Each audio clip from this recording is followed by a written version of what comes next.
On Christmas morning, every child in my mother's house got a gift, except my daughter. I stood there in the living room, surrounded by laughter and shredded wrapping paper, watching my 9-year-old hold back tears while my mother said, loud enough for everyone to hear, "She doesn't deserve to be celebrated." Mila's hands were folded in her lap. Her little fingers were clenched together so tightly I could see the tips turning white. She didn't look up. She didn't speak. She just sat still on the edge of the couch, pretending not to care while every other child unwrapped toys and games in front of her.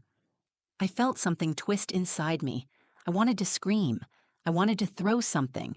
Instead, I stood there frozen, like I had when I was her age, quiet, small, trained to keep the peace. Benji, my younger brother, looked over at me and then quickly looked away. He had always been good at staying out of things. My mother handed another gift to one of my cousin's boys and smiled as if nothing was wrong. Mila didn't even have a stocking. The silence around her was louder than the holiday music playing in the background. I leaned down and whispered, "You okay?" She nodded without meeting my eyes. That nod, tight, forced, felt like it broke something inside me. She had brought a gift for my mother. She painted it herself, little birds in a winter tree. She was so proud of it. She wrapped it in tissue paper and wrote, "To Grandma," in her neatest handwriting. My mother never opened it. She set it aside like it was junk mail. I kept thinking, why? What could a child do to deserve this? Then the doorbell rang. Everyone went still. It was a little past noon. No one was expecting anyone. My mother frowned. Who would that be on Christmas? She opened the door, and standing there was a man I had never seen before, wearing a heavy winter coat and holding a clipboard. Behind him, 2 people stood with a camera and lights. He looked right past my mother and asked, "Is Mila here?" "We're here for the young hero." That's when everything changed. I didn't want to go. Not really. I told myself it was for Mila, but deep down, I knew it wasn't. It was guilt, obligation. That strange pull we feel toward the very people who've hurt us the most. My mother had invited us to Christmas at her house, and I accepted because I thought maybe, just maybe, things would be different this year. Mila had never spent a full holiday with my side of the family before. She was 9 now, old enough to understand things I used to shield her from. But when she saw the invitation card with the snowflake embossed envelope, her face lit up like she had just been given the key to some magical world. "Grandma invited us?" she asked, eyes wide with surprise. I smiled and nodded, not because I believed it would be good, but because I wanted her to. "She even wrote your name," I said, pointing to the end of the note where my mother had scribbled, "Tell Mila she can come too." Too, like an afterthought. The week before Christmas, Mila spent every afternoon working on a gift for my mother. She had taken a canvas from my art supplies and painted a winter scene, cardinals in a snowy birch tree. It was simple and full of heart. She even made a little wooden frame using popsicle sticks and silver glitter. "She loves birds, right?" she asked me one night. "She used to," I said. I didn't have the heart to tell her that the woman she was painting for never noticed the things made with love. I grew up in that house, a big gray 2-story in the suburbs. From the outside, it looked like a postcard. Wreaths in the windows, white lights strung along the gutters, a glowing nativity set on the front lawn. But inside, it always felt colder than the snow piling up on the sidewalk. My mother, Lorraine, ran her home like a museum. Everything had its place, including emotions, especially emotions. When Mila and I arrived on Christmas Eve, my brother Benji opened the door. He smiled at me, pulled me into a quick hug, and then crouched to say hello to Mila. He was always good to her, even if he didn't know how to stand up to our mother. "Look at you, little artist," he said, pointing to the rolled-up canvas in her hand. "It's for Grandma." She beamed. Benji's smile faltered, just slightly, but he nodded. "She'll love it." Inside, the house smelled like cinnamon and roast ham. Garland curled around the staircase. Candles flickered on every table, and the tree, 12 feet tall and perfectly trimmed, stood glowing in the corner of the living room. Mila's eyes grew big. She'd never seen anything like it. We lived in a small apartment where our tree sat on top of a milk crate and leaned a little to the left. My mother walked in from the kitchen, wearing a red blouse, pearls, and the exact same stiff smile I remembered from every Christmas as a child. She hugged me the way people do when there's an audience. Then she looked at Mila, scanned her up and down, and said, "You've gotten taller." "Hi, Grandma," Mila said, holding out her gift. My mother didn't take it. "Put it by the fireplace. You can hang your coat in the front hall." I took it from her gently and placed it on the side table. As the evening went on, Mila stayed close to me, clearly trying to figure out where she fit in. The other kids, all cousins she barely knew, chased each other around with toy drones and danced to holiday music in the den. Mila watched, unsure whether she was allowed to join. When I encouraged her, she gave it a try, but she kept looking over her shoulder toward my mother, waiting for approval that never came. At dinner, my mother asked Benji about his new job, Uncle Theo about his recent vacation, and our cousin Kelly about her engagement. She didn't ask me a single question. When Mila started to share a story about the coat drive she helped organize at school, my mother interrupted her to pass the butter. Later that night, Mila curled up next to me on the pull-out couch in the guest room. "Mom," she whispered, "do you think Grandma likes me?" My heart cracked. I pulled her in close. "I think Grandma has a hard time showing love, but I like you more than anyone in the world." She rested her head on my arm, quiet for a moment. I just wanted her to be proud. She should be. I'm proud enough for both of us. Outside, snow was falling. Inside, I held my daughter and promised myself that no matter what happened tomorrow, I would protect that soft, bright heart of hers, even if it meant standing up to the very woman who never protected mine. Christmas morning came with the sound of footsteps running through the house. The kids were already up, tearing into gifts under the massive tree in the living room. Laughter echoed down the hallway. Mila sat up beside me, rubbing her eyes. "Do you think Grandma opened my painting?" she asked. "Let's go see," I said, helping her out of bed. We walked into the chaos together. Wrapping paper covered the floor. A pile of presents sat neatly sorted by name in front of each child. I spotted the painting, still wrapped, still resting on the side table where I had placed it the night before. No one had touched it. My mother stood by the tree, coffee in hand, directing the gift distribution like a conductor. She called out names while Benji and Kelly handed out the boxes. Mila and I stood quietly by the doorway. She looked up at me and smiled nervously, the way kids do when they're trying to convince themselves everything will be fine. "Mila's name hasn't been called," she whispered after the third round of presents.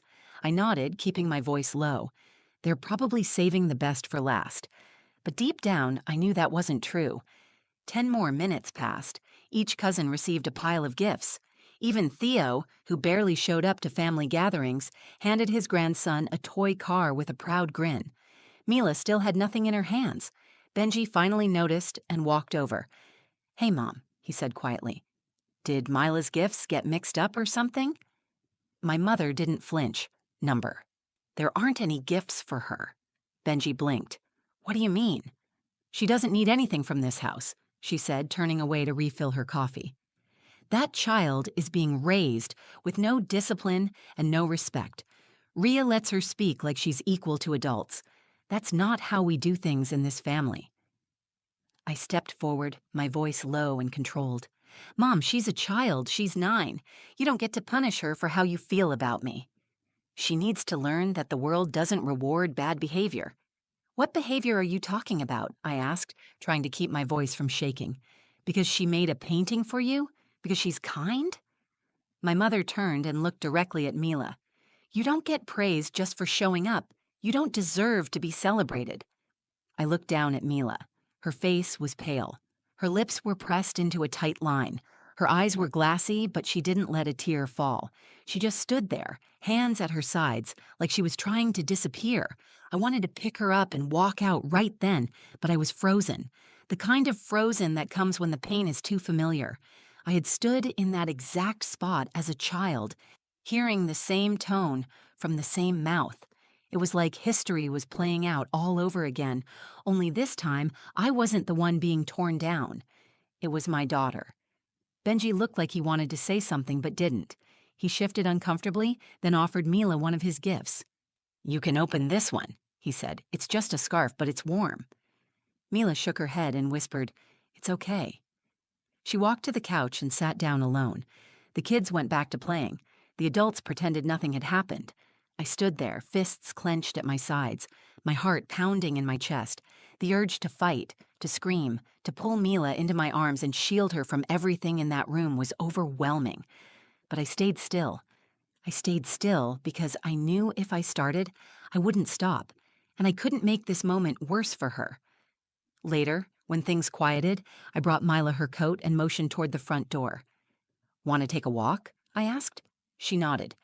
We stepped outside into the snow. The world was quieter out there.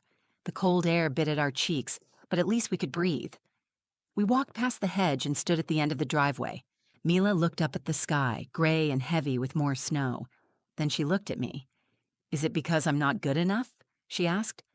I bent down to her level, placed both hands on her shoulders, and said, "No. You are good. You are kind. You are strong. And you are everything I wish I had been brave enough to be when I was your age." She nodded, but I saw how hard she was working not to cry. That's when we heard it. The doorbell rang. We turned around. Through the frosted glass, we saw my mother open the door. And there, on the porch, stood a man in a long coat, holding a clipboard, with two people behind him carrying cameras. Then he said the words, "I'll never forget." "We're here for the young hero. Is Mila here?" My mother stood frozen at the door, staring at the man on the porch like he had just interrupted a royal banquet. He held a clipboard in one hand and wore a navy winter coat zipped to his chin. Behind him, two people adjusted a shoulder camera and microphone gear. A small van sat idling in the driveway, its side marked with the logo of a local news station. The man cleared his throat. "We're with Everyday Champions. We're looking for a young girl named Mila. She's our December honoree." My mother blinked, still holding the door just halfway open. "Excuse me." She was nominated anonymously for her work with the Lincoln Elementary Coat Drive and for helping organize donations to the Willow Creek shelter. We received a letter and photos of her work, and after reviewing her story, we selected her as our Young Hero of the Month. From where we stood in the driveway, I could see Mila's confusion. She took a step back, clutching the sleeve of my coat. "Is this really for me?" she whispered. I bent down to her level. "Yes, baby, it's for you. Do you want to go meet them?" She nodded slowly, then reached out to take my hand. Her fingers were ice cold, but she held on tight. We walked together through the front gate and up the snowy path. The camera crew noticed us and began to set up quickly. The man with the clipboard smiled warmly and stepped forward. "You must be Mila," he said, kneeling slightly to her height. "We're so glad to meet you." Mila's voice was quiet but steady. "Hi. My name is Chris. This is Janelle and Rob," he said, gesturing to the crew behind him. "We just want to ask you a few questions and present you with something special. Is that all right?" Mila looked at me for reassurance. I gave her a small nod. Chris reached into his satchel and pulled out a shiny red gift bag with gold tissue paper poking from the top. Then he handed her a white envelope sealed with a gold sticker. "This is a gift from one of our local sponsors. And this," he said, pulling out a thick certificate with her name printed in bold letters, "is your Young Hero Award." Mila looked down at the certificate. She read her name out loud, her voice catching just slightly. "For making a difference through kindness, compassion, and courage." Her eyes lifted. She was still holding her breath. Chris crouched beside her and said, "You matter. What you did mattered, and we want the world to know that." Behind us, my mother stood stiff in the doorway. She hadn't spoken since opening the door. Her eyes moved between me, Mila, and the camera crew, like she was watching something unravel that she couldn't stop. No one was paying attention to her. For once, the room didn't revolve around her approval. Benji came outside, stepping around the camera cord. He looked at me, then at Mila. "Wait, is this for real?" I nodded. "She was nominated. Someone saw what she did at school." He smiled, pride slowly blooming on his face. "That's amazing, Mila." She smiled back at him. It was the first time that morning I saw her face soften. Janelle motioned toward the front yard. "Do you mind if we film her by the tree out here? The lighting's perfect." Mila looked at me again. "Do you want to?" I asked. She nodded. "Okay." The crew got into place, and Mila stood in front of the tall evergreen tree covered in snow. Chris handed her a small microphone. She held it like it was something precious. He asked her about the coat drive, how she got the idea, what made her want to help. "I just didn't want anyone to be cold," she said. We had coats at home we didn't need, so I asked my teacher if we could collect more. Her voice was small, but it carried, and it was sure. No hesitation, no apology. My eyes welled with tears. She wasn't just answering questions. She was standing tall in her truth. When they wrapped the interview, Chris leaned in and whispered something to her. Mila turned to me and said, "He asked if they can use it on the evening news." My mother finally stepped out onto the porch. "What kind of media stunt is this?" she asked sharply. Chris turned to her calmly. "It's not a stunt. It's recognition. She earned this." My mother's mouth opened, then closed. She didn't say another word. I put my arm around Mila and looked straight at her. "You didn't need this to prove anything, but I'm glad they see what I've always known." And for the first time that day, I saw my daughter believe it. We stood in the snow as the camera crew packed up their gear. Mila still clutched her award with both hands, her gloves slightly damp from the cold. She kept looking down at it, then back up at me, as if she were trying to make sure the moment was real and not something she had imagined. Chris walked over and shook my hand. "She's a special kid," he said. "This kind of kindness at her age, most adults haven't figured it out." I smiled. "She teaches me more than I teach her." As they finished loading the van, Chris turned to Mila one last time. "You're the reason this program exists," he said. "We'll air your segment next week. Keep making the world better." Mila nodded, her face calm and glowing. "Thank you." The van pulled out of the driveway. The camera crew waved as they drove away, leaving tire tracks in the soft snow. We turned back toward the house. I expected Mila to want to leave, to go home and wrap herself in a blanket far away from all of this. But she surprised me. "Can I go back inside?" she asked. "Are you sure?" I said. "We can go if you want." She stood up a little straighter. "I want to go in." So we did. Inside, the living room was quieter than before. Some of the kids were still playing with their toys, but the energy had shifted. Benji sat on the couch, phone in hand, probably already texting people about what had just happened. Lorraine was standing near the fireplace, arms crossed tightly, watching us. Mila walked straight past her. She didn't look for approval. She didn't ask permission. She picked up the gift she had painted, the one my mother had ignored, and carried it into the center of the room. "I made this for Grandma," she said to the room, not just to my mother. "I wanted it to be special." Then she walked over to the mantel, carefully unwrapped the painting, and set it against the wall where everyone could see it. The glitter shimmered in the light. The cardinals perched on their white branches looked like they belonged there. No one spoke for a moment. Then Kelly, my cousin, said, "That's beautiful, Mila." Benji stood up and added, "It's more thoughtful than anything I've ever given." A few others murmured agreement. One of the older cousins clapped lightly. Mila didn't smile. She didn't need to. She wasn't performing. She was standing in her worth. Lorraine finally spoke. Her voice was flat. "You didn't need to put that there." Mila turned to her, eyes steady. "I wanted to." My mother didn't respond. She stared at the painting like it was something foreign. Like she couldn't recognize what was in front of her. I stepped in. "She's not asking you to love it. She's showing you who she is. You don't have to hang it up, but you don't get to make her feel invisible anymore." My voice was quiet, but it was firm. The room went still. No one interrupted. For once, no one came to my mother's defense. They just watched. Lorraine slowly turned away and walked into the kitchen without another word. I exhaled. Mila came over and took my hand again. She looked up at me, her cheeks pink from the cold, her eyes clear. "Can we stay a little longer?" she asked. "Of course," I said.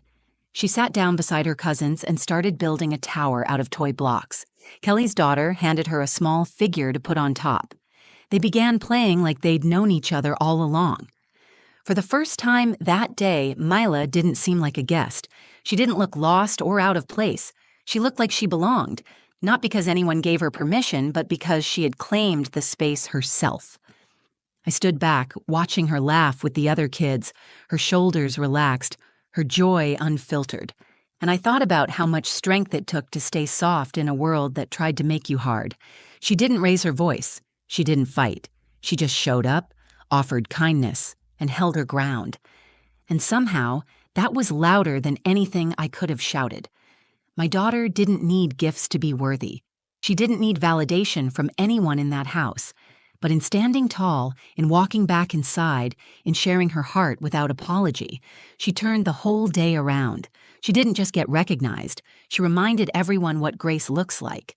That night, after the snow had stopped and the sky cleared just enough to show a few stars, Mila and I sat in our small living room back home.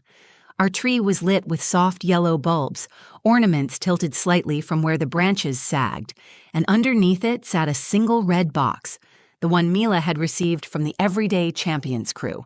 She hadn't opened it yet. She sat cross-legged on the rug, her award certificate resting beside her like it was part of her now. I brought her a cup of hot cocoa with extra marshmallows and set it down beside her. "Want to open it now?" I asked.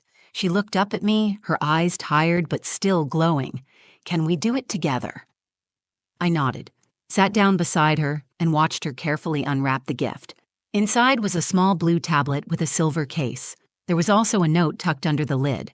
Mila read it out loud. "To Mila, for reminding us all what generosity and courage look like. Keep creating, keep leading, and keep being you." She smiled and closed the box gently. "I think I want to make a website," she said, "for kids who want to do projects like the coat drive. Maybe I can help other schools get started too." I looked at her, amazed, but not surprised. "You already are helping. You've helped me more than you know." She leaned against my shoulder. "Even if Grandma doesn't like me, it's okay." I wanted to tell her that wasn't true, that maybe my mother would come around, that people can change, but I didn't. I told her the truth. She doesn't get to decide your value. She never did. Her love has always come with conditions, and you deserve better than that. Mila nodded once, then closed her eyes and rested quietly. I held her close and let the silence fill the space between us. In the days that followed, the video of her award ceremony aired on the evening news. Her teacher emailed us to say the school planned to present the segment at the next assembly. A few parents from her class reached out, asking if their kids could help with her next donation drive. People saw her. They didn't just see her smile or her politeness or the quiet way she carried herself. They saw her strength, her spirit, the kind of leadership that doesn't shout but still moves people. As for my mother, she never said anything about that day. Not when we left, not in the days that followed. The painting Mila left on her mantel stayed there. I saw it in a photo someone shared from New Year's Eve. Maybe she kept it for show, maybe not, but I didn't ask. I no longer needed her explanation. For years, I had carried the weight of my mother's approval like it was a finish line I could eventually cross. That day in her living room, when she looked at my daughter and said she didn't deserve to be celebrated, something inside me finally gave way. It wasn't rage, it was clarity. I had spent too much of my life shrinking to keep her comfortable. I wasn't going to let my daughter inherit that legacy. Mila changed that, not through confrontation or rebellion, but by simply being who she was, with open hands and a full heart. She reminded me that you don't need permission to be worthy. You don't need a title or a trophy or the right last name. Sometimes all it takes is one person standing in their light to remind everyone else how far love can go when it's given freely. That Christmas didn't turn out the way I imagined. It turned out better. My daughter walked through a room full of indifference and left it shining with grace. She didn't just survive rejection, she transformed it. And that, more than any wrapped box under any tree, was the gift. If this story moved you, if it reminded you of someone brave, someone overlooked, someone who shines in quiet ways, please share it. There are so many kids like Mila in the world, kids who give more than they take, who love even when they're not loved back. Let's make sure they're seen. Let's make sure their light spreads. If you've ever felt unseen or made to feel small by the people who should have protected you, I hope Mila's story reminds you of one thing. Their inability to love you properly was never a reflection of your worth. Thank you for watching. If you found value in this story, give it a like. Share it with someone who needs to hear it, and drop a comment below. I'd love to hear your thoughts or similar experiences. And if you want more real, emotional stories like this, hit that subscribe button and turn on the notifications so you don't miss what's coming next. You are seen, you are worthy, and your story matters. I'll see you in the next one.